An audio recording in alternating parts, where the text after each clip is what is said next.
الحمد لله نحمده ونستعينه ونستغفره ونؤمن به نتوكل عليه ونعوذ بالله من شرور أنفسنا ومن سيئات أعمالنا من يهده الله فلا مضل له ومن يضلله فلا هادي له وأشهد أن لا إله إلا الله وأشهد أن محمدا عبده ورسوله أما بعد أعوذ بالله من الشيطان الرجيم بسم الله الرحمن الرحيم وما ينطق عن الهوى إن هو إلا وحي يوحى سبحان ربك رب العزة عما يصفون والسلام على المرسلين والحمد لله رب العالمين۔ برادران اسلام، معزز سامعین کرام، اللہ تبارک و تعالیٰ کا بڑا احسان ہے، اس کا فضل و کرم ہے کہ اس نے ہم تمام کو مسلمان بنایا۔ سید الاولین، شفیع المسلمین، سیدنا و مولانا جناب محمد الرسول اللہ صلی اللہ علیہ وسلم کی امتی میں پیدا فرمایا۔ مزید کرم یہ کیا کہ آج اللہ تبارک و تعالیٰ نے ہم تمام کو اپنے پاک گھر میں بیٹھنے کی توفیق نصیب فرمائی۔ تمام طرح کی تعریفیں اسی پروردگار عالم کے لیے ہے جو سارا جہاں کا خالق ہے، مالک ہے، علی کل شیء قدیر ہے، جو ہمیشہ سے ہے اور ہمیشہ رہنے والا ہے۔ اور لاکھوں کروڑوں درود و سلام ہو اس ذات مقدسہ مطہرہ سید الانبیاء، امام الانبیاء، جناب محمد الرسول اللہ صلی اللہ علیہ وسلم پر۔ برادران اسلام، آج میں جس موضوع پر آپ حضرات کے سامنے گفتگو کرنے والا ہوں وہ موضوع ہے آغاز وحی، کیونکہ یہ مہینہ ربیع الاول کا مہینہ چل رہا ہے اور اس میں نبی صلی اللہ علیہ وسلم کی سیرت کے اوپر بیان کی جاتی ہے، تو میں مناسب سمجھتا ہوں کہ اس موقع میں، اس مختصر سے وقت میں آغاز وحی کے متعلق کچھ باتیں آپ حضرات کے سامنے بیان کریں۔ اللہ کے نبی صلی اللہ علیہ وسلم کی عمر مبارک 40 سال کے قریب پہنچ چکی تھی۔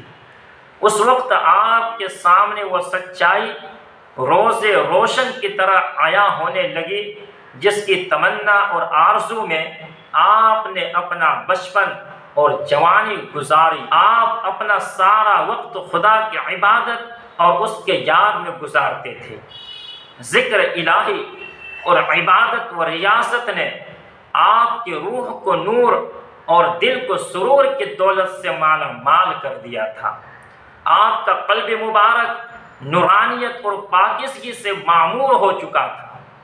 آپ ایک دن ایک سچا خواب دیکھا کہ جس سے آپ کو یہ محسوس ہوا کہ دنیا کی ساری رونقیں، دل فریبیاں اور دلکشیاں یہ محض دھوکہ ہے، یہاں کے عیش و عشرت و آرام عارضی ہے۔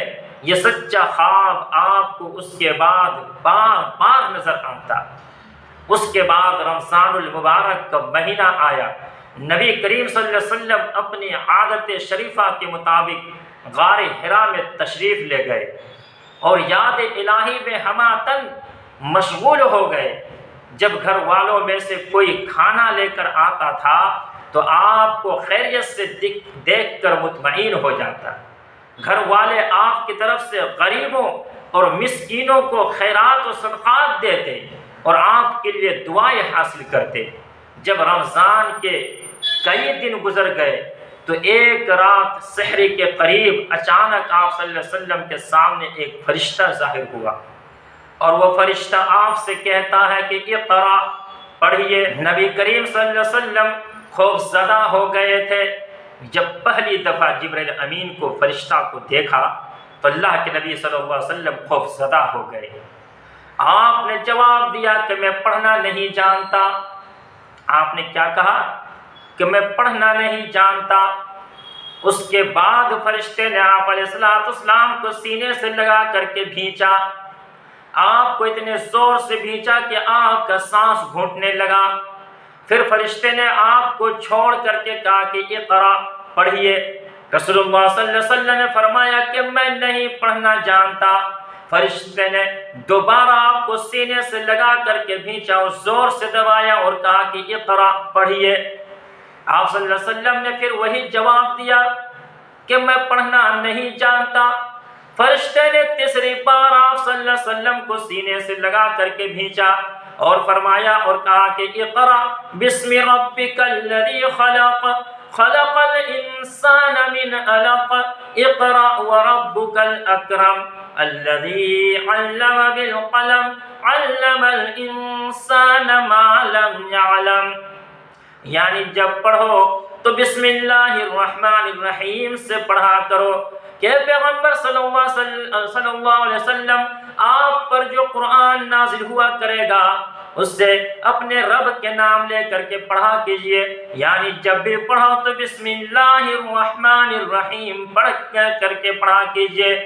جس نے مخلوقات کو پیدا کیا، انسان کو خون کے لوتھڑے سے پیدا کیا، آپ قرآن پڑھا کیجئے۔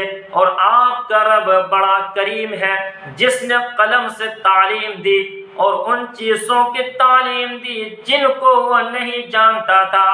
فرشتے نے جو یہ آیتیں پڑھی، آپ صلی اللہ علیہ وسلم نے فوراً دہرایا۔ یہ الفاظ گویا کہ آپ کے دل پر جم کر گئے۔ آخر کار آپ صلی اللہ علیہ وسلم حضرت جبرائیل کے پاس سے واپس ہوئے اور آپ صلی اللہ علیہ وسلم ڈرتے اور کانپتے ہوئے حضرت خدیجۃ الکبریٰ رضی اللہ تعالی عنہا کے پاس تشریف لائے۔ آپ پسینہ میں شرابور تھے۔ آپ نے آتے ہی حضرت خدیجہ رضی اللہ تعالی عنہا سے فرمایا سملونی سملونی، کہ مجھے چادر اڑھاؤ، مجھے چادر اڑھاؤ۔ حضرت خدیجہ نہایت محبت سے آپ کو کپڑا اڑھایا اور سوچ رہی تھی کہ آپ کی طبیعت کچھ ناساز ہو گئی ہے اور شاید آپ کی بخار آ گیا ہے۔ کچھ دیر بعد جب آپ کی طبیعت ذرا ہلکی ہوئی اور گھبراہٹ و کبھی کم ہوئی تو حضرت خدیجہ نے آپ سے دریافت کیا کہ آپ کہاں تھے اور کیا واقعہ پیش آیا۔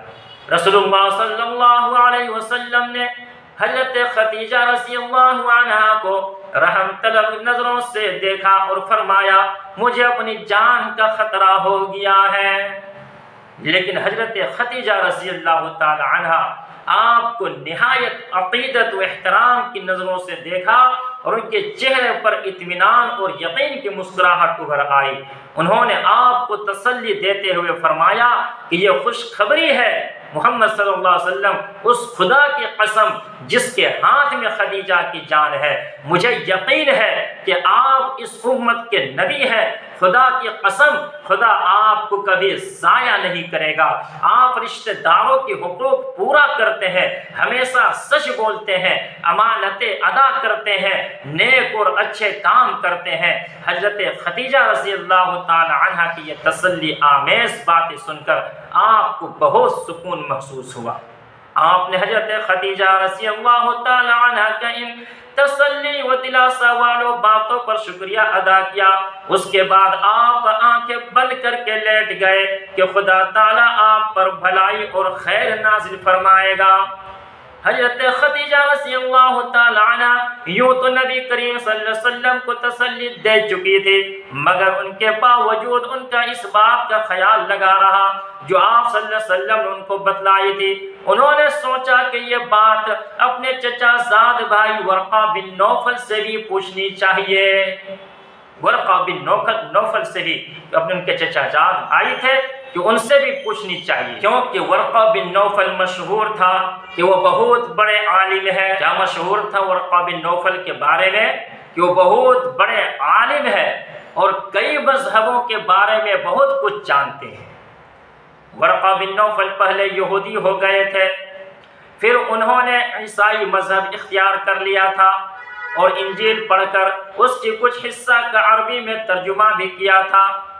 غرض حضرت خدیجہ رضی اللہ تعالی عنہ ان کے پاس پہنچی اور جو کچھ نبی کریم صلی اللہ علیہ وسلم نے ان سے بیان کیا تھا اور جو کچھ دیکھا اور سنا تھا ان کو بتلایا۔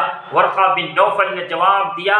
ورقہ بن نوفل نے جو ہی یہ بات سنا وہ ایک دم پکار اٹھے، قدوس قدوس، قسم اس ذات کی جس کے ہاتھ میں میری جان ہے، تم نے جو کچھ کہا اگر وہ صحیح ہے تو سمجھ لو کہ ان کے پاس وہی عظیم فرشتہ آیا ہے جو اس سے پہلے موسیٰ علیہ السلام کے پاس آیا تھا۔ یقین کرو کہ وہ اس امت کے نبی ہے اور وہی نبی ہے جن کے آنے کی خوشخبری حضرت عیسیٰ علیہ السلام نے دی تھی۔ تم میری طرف سے ان کی خدمت میں مبارکباد پیش کر دینا۔ حضرت خدیجہ رضی اللہ تعالی عنہ ورقہ بن نوفل کے پاس سے آئی اور نبی کریم صلی اللہ علیہ وسلم سے عرض کیا کہ میں آپ کو خوشخبری سناتی ہوں، اور اس کے بعد انہوں نے وہ سب باتیں نبی کریم صلی اللہ علیہ وسلم سے بیان کی جو ورقہ بن نوفل نے آپ کے بارے میں بتلا کر ان سے کہا تھا کہ یہ خوشخبری محمد صلی اللہ علیہ وسلم کو سنا دینا۔ یہ پہلے وحی آنے کے بعد نبی کریم صلی اللہ علیہ وسلم اپنی عادت کے مطابق غار حرا میں تشریف لے جاتے رہے۔ ایک دن وہاں سے آپ واپس آئے اور پہلے بیت اللہ شریف میں جا کر کعبہ کا طواف کیا۔ وہاں ورقہ بن نوفل سے ایک ملاقات ہوئی۔ ورقہ نے آپ سے کہا میرے بھتیجے جو کچھ تم نے دیکھا وہ مجھے بھی بتا۔ رسول اکرم صلی اللہ علیہ وسلم نے ان سے بیان کیا تو ورقہ بن نوفل نے کہا خدا کی قسم امت کے نبی ہو اور تمہارے پاس وہی عظیم فرشتہ آیا تھا جو موسیٰ علیہ السلام کے پاس آ چکا ہے۔ یاد رکھو کہ تمہیں لوگ جھٹلائیں گے، تکلیفیں دیں گے، وطن سے نکال دیں گے اور تم سے جنگ کریں گے، اور اگر اس دن تک میں زندہ رہوں تو میں تمہاری حمایت اور مدد کروں گا۔ حضور صلی اللہ علیہ وسلم نے پوچھا کیا میری ہی قوم کے لوگ مجھے وطن سے نکال دیں گے؟ ورقہ بن نوفل نے جواب دیا کہ ہاں، آج تک جتنے بھی نبی گزرے ہیں لوگوں نے ان کی مخالفت کی اور انہیں تکلیفیں پہنچایا۔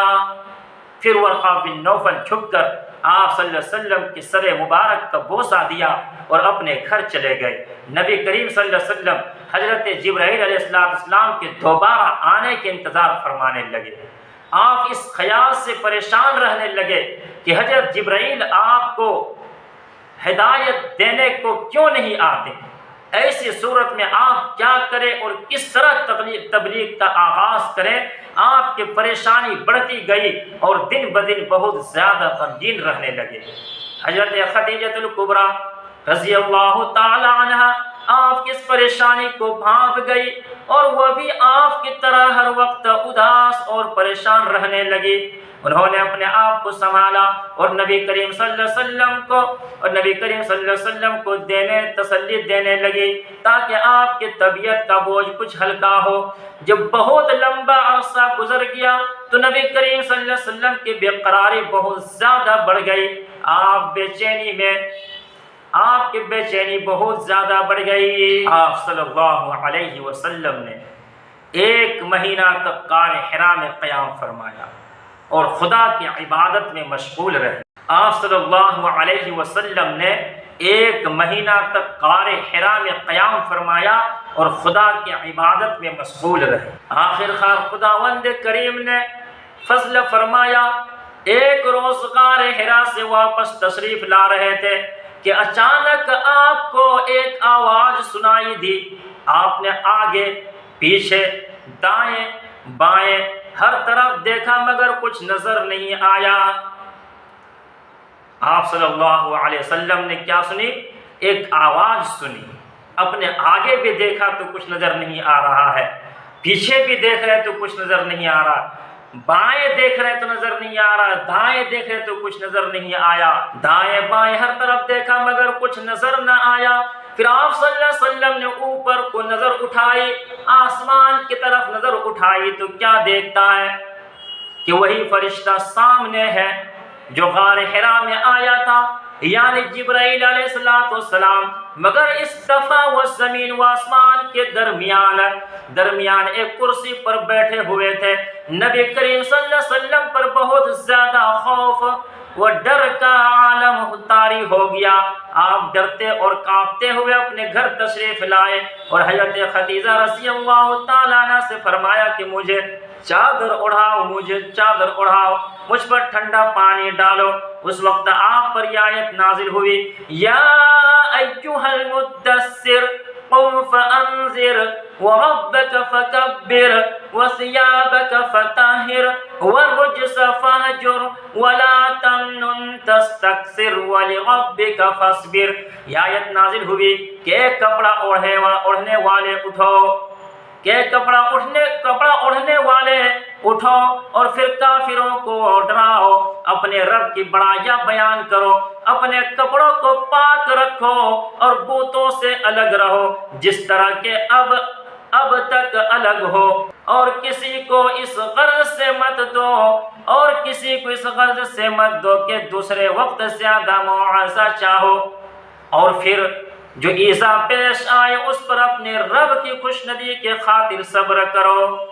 اب نبی کریم صلی اللہ علیہ وسلم مطمئن ہو گئے کہ آپ کے قلب کو سکون حاصل ہو گیا اور بے قراری دور ہو گئی۔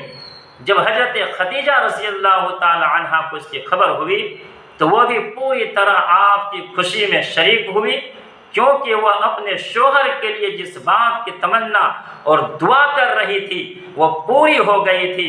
حق تعالی شانہ نے نبی کریم صلی اللہ علیہ وسلم کی نعمت کو عطا فرمائی، جس کے بند ہو جانے کی وجہ سے آپ بے چین تھے۔ نبی کریم صلی اللہ علیہ وسلم پر وحی نازل ہوتی رہی اور اس کے ذریعہ آپ اس آیت قرآنیہ سیکھتے رہے۔ حضرت جبرائیل علیہ السلام نے نبی کریم صلی اللہ علیہ وسلم کو وضو کرنے اور نماز پڑھنے کا طریقہ سکھلایا۔ ایک بار جب آپ مکہ کی ایک بلند جگہ پر تھے، حضرت جبرائیل علیہ السلام آپ کے پاس آئے اور آپ کے سامنے وضو کرنا شروع کر دیا تاکہ آپ دیکھ کر کے وضو کرنا سیکھ جائے۔ وضو کیا، پھر جبرائیل امین کھڑے ہوئے اور نماز پڑھی تاکہ آپ صلی اللہ علیہ وسلم بھی جبرائیل امین کو دیکھ کر کے نماز پڑھنا سیکھ جائیں۔ آپ صلی اللہ علیہ وسلم حضرت خدیجہ کے پاس تشریف لائے اور ان کے سامنے اس طرح سے وضو کیا جیسے حضرت جبرائیل نے کیا تھا۔ حضرت خدیجہ نے دیکھ کر اسی طرح سے وضو کرنے کے بعد نبی کریم صلی اللہ علیہ وسلم کھڑے ہوئے اور نماز پڑھی، اور حضرت خدیجہ نے بھی آپ کی اقتداء میں نماز پڑھی۔ حضرت علی کرم اللہ وجہہ نبی کریم صلی اللہ علیہ وسلم کی پرورش میں رہ رہے تھے۔ وہ نبی کریم صلی اللہ علیہ وسلم سے بے حد محبت کرتے تھے، آپ کو جو کچھ فرماتے اس کو دل سے سچا جانتے، اس بات پر بھروسہ رکھتے، اس کے بات پر بھروسہ رکھتے تھے کہ آپ ان کے بھلائی چاہتے ہیں، لیکن اس سے پہلے انہوں نے اس عاجزی کے ساتھ سجدہ کرتے ہوئے نہ کبھی دیکھا تھا اور نہ آپ کو ایسا پاک اور نصیحت بھرا ہوا کلام پڑھتے ہوئے سنا تھا۔ چنانچہ حضرت علی رضی اللہ تعالی عنہ سے رہا نہ گیا اور انہوں نے نبی کریم صلی اللہ علیہ وسلم سے اور حضرت خدیجہ سے پوچھ لیا کہ یہ کیا ہے۔ نبی کریم صلی اللہ علیہ وسلم نے فرمایا یہ خدا تعالیٰ کا پاک اور سچا دین ہے، اسی وجہ سے خدا نے اپنے پیغمبر اور رسول بھیجتا ہے۔ حضرت علی بہت تعجب ہو رہا تھا، حضرت علی کو بہت تعجب ہو رہا تھا اور حیرت سے نبی کریم صلی اللہ علیہ وسلم کی بات سن رہے تھے، اور نبی کریم صلی اللہ علیہ وسلم سے فرمایا میں تمہیں اس ایک خدا کی عبادت کی دعوت دیتا ہوں جس کا کوئی شریک نہیں۔ اپنی قوم کو کافر سمجھو اس لیے کہ وہ لات و عزا کو اپنا خدا سمجھتے ہیں۔ حضرت علی نے کہا کہ مجھے اتنی مہلت دیجیے کہ میں اپنی والدہ کو بھی بتلا دوں، مگر نبی کریم صلی اللہ علیہ وسلم نے اس کو پسند نہیں کرتے تھے کہ اسلام کا راز رہنا، اس لیے ابھی اسلام کو راز رکھا جائے۔ اس لیے آپ نے حضرت علی کو منع کر دیا کہ آپ ابھی کسی کو نہ بتلائیں۔ علی اگر تم اسلام قبول نہیں کرتے تو اس میں کوئی بات نہیں ہے، لیکن اس بات کو چھپائے رکھو اور کسی سے کچھ ظاہر مت کرنا۔ حضرت علی رضی اللہ تعالی عنہ نے رات بیداری اور بے خوابی میں گزاری، جو کچھ آپ نے نبی کریم صلی اللہ علیہ وسلم سے سنا تھا اسی کے بارے میں سوچتے رہے۔ صبح ہوتے ہی نبی کریم صلی اللہ علیہ وسلم کی خدمت میں حاضر ہوئے اور آپ سے کہا، میں آپ پر ایمان لاتا ہوں اور آپ کی پیروی کرتا ہوں، مجھے بتائیے کہ میں رکوع سجدہ کیسے کروں اور خدا کا کلام کیسے پڑھوں۔ نبی کریم صلی اللہ علیہ وسلم نے انہیں نماز سکھائی اور اس وقت تک جتنی آیتیں آپ پر اتری تھی وہ بھی یاد کرائیں، اور ان کے بعد جب نبی کریم صلی اللہ علیہ وسلم نماز پڑھتے تو حضرت علی رضی اللہ تعالی عنہ ہمیشہ آپ کے پیچھے ہوتے تھے۔ اس کے کچھ دن بعد ہی حضرت زید بن حارث رضی اللہ تعالی عنہ بھی ایمان لے آئے اور آپ کے ساتھ عبادت میں شریک ہو گئے۔ حضرت علی، حضرت زید رضی اللہ تعالی عنہ کو نبی کریم صلی اللہ علیہ وسلم کی صحبت مبارک میں رہ کر اندازہ ہوا کہ آپ بہت عظیم روح کے مالک ہیں اور بے حد نرم دل اور نرم مزاج ہیں، اور یہ دونوں محسوس کرتے تھے کہ آپ کی ہر بات بے حد بلند اور عظیم ہے۔ اس کی وجہ سے یہ دونوں نبی کریم صلی اللہ علیہ وسلم سے بہت زیادہ محبت کرتے تھے اور یہ چاہتے تھے کہ ہر وقت آپ کی صحبت میں رہیں۔ ادھر حضرت علی رضی اللہ تعالی عنہ کے بعد حضرت ابوبکر صدیق رضی اللہ تعالی عنہ کے اسلام لانے سے نبی کریم صلی اللہ علیہ وسلم کو سب سے زیادہ قوت حاصل ہوئی اور اسلام کی تبلیغ شروع کرنے میں وہ بڑے مددگار ثابت ہوئے۔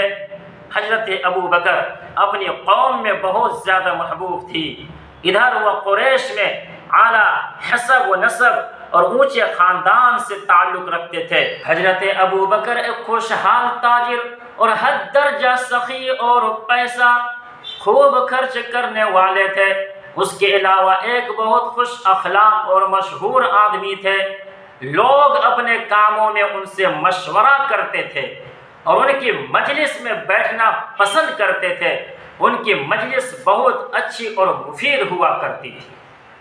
اسلام قبول کرنے کے بعد حضرت ابوبکر نے خود بھی دوسرے لوگوں کو اس نئے دین میں شامل ہونے کی تبلیغ شروع کر دی۔ ان کی مجلس میں جو سمجھدار لوگ آتے تھے حضرت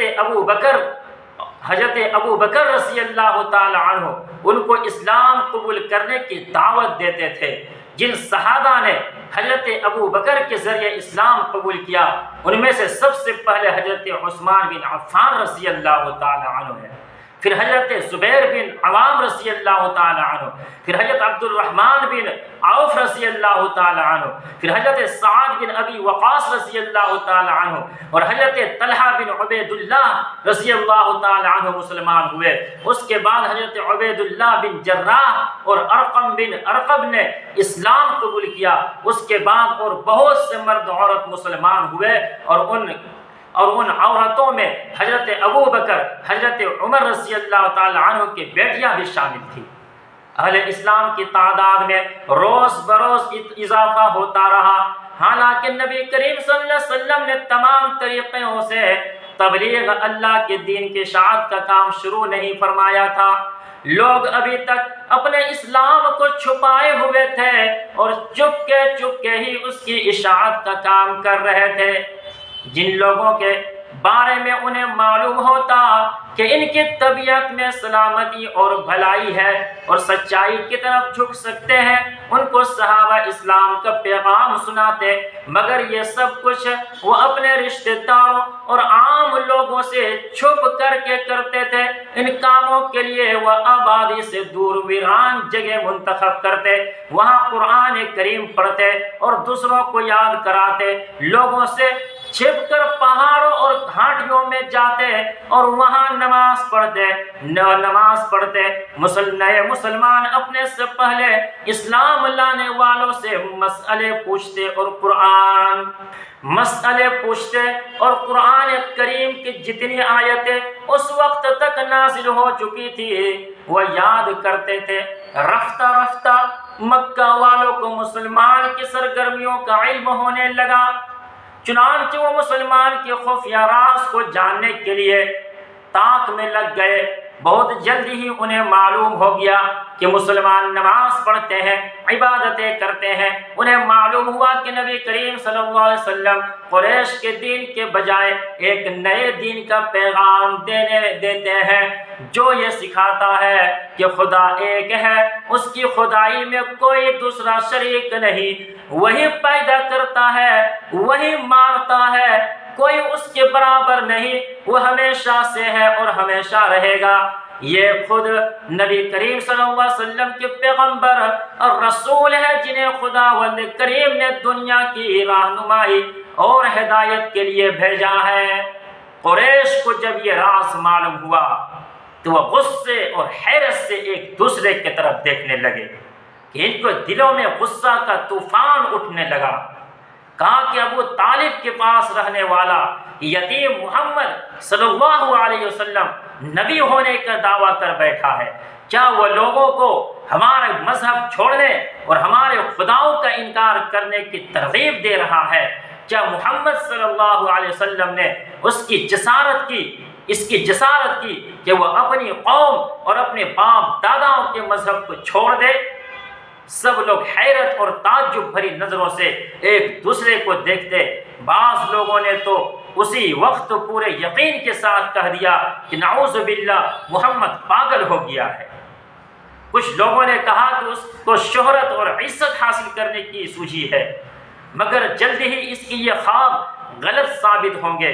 ان میں کچھ لوگ ایسے بھی تھے جن کے دل اس نئے دین کی طرف مائل ہوئے، وہ اس کے بارے میں معلومات حاصل کرنے کے خواہش مند ہوئے۔ ابو طالب بھی اپنے بھتیجے کے اس نئے دین کے بارے میں سن چکے تھے۔ ایک روز نبی کریم صلی اللہ علیہ وسلم کے پاس ان کا گزر ہوا۔ اس وقت نبی کریم صلی اللہ علیہ وسلم مکہ میں ایک گھاٹی میں نماز پڑھ رہے تھے۔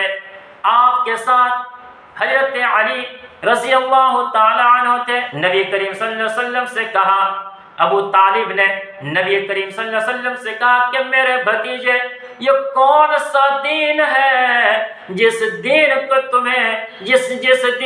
میں تمہیں دیکھ رہا ہوں؟ نبی کریم صلی اللہ علیہ وسلم نے فرمایا، چچا یہ خدا کا اور اس کے فرشتوں کا دین ہے، یہ خدا کے رسولوں اور ہمارے باپ حضرت ابراہیم علیہ السلام کا دین ہے۔ خدا تعالیٰ نے مجھے یہ دین دے کر کے اور اپنا رسول بنا کر کے بندوں کے پاس بھیجا ہے۔ اور چچا میں سمجھتا ہوں کہ آپ اس بات کے حقدار زیادہ ہیں، اس دین کے اختیار کرنے کے لیے میں آپ سے کہوں اور آپ کو سچا راستہ اختیار کرنے کے لیے نصیحت کروں، آپ سب سے زیادہ آپ ہی کا فریضہ بنتا ہے کہ آپ میری بات مان لیں۔ ابو طالب نے کہا کہ میرے بھتیجے، میں اپنے باپ دادا کے مذہب اور ان کے رشتہ کو نہیں چھوڑ سکتا، جب تک میں زندہ ہوں تمہیں نقصان نہیں ہونے دوں گا۔ اس کے بعد ابو طالب نے اپنے بیٹے حضرت علی کی طرف مڑے اور ان سے کہا کہ بیٹے، تم جس دین پر چل رہے ہو تم اس سے کیا سمجھتے ہو؟ حضرت علی نے جواب دیا، میں خدا اور اس کے رسول پر ایمان لایا ہوں اور خدا کے رسول کے ساتھ میں نے خدا کے لیے نماز پڑھی ہے، کیونکہ جو کچھ یہ کہتے ہیں اس کی تصدیق کرتا ہوں۔ ابو طالب نے کہا، یہ تمہیں کبھی برائی کی طرف نہیں بلائیں گے۔ ابو طالب نے اپنے بیٹے حضرت علی سے کیا کہا کہ یہ تمہیں کبھی برائی کی طرف نہیں بلائیں گے بلکہ ہمیشہ تمہاری بھلائی کی بات کریں گے، اس لیے ان کی فرما برداری اور اطاعت کرو۔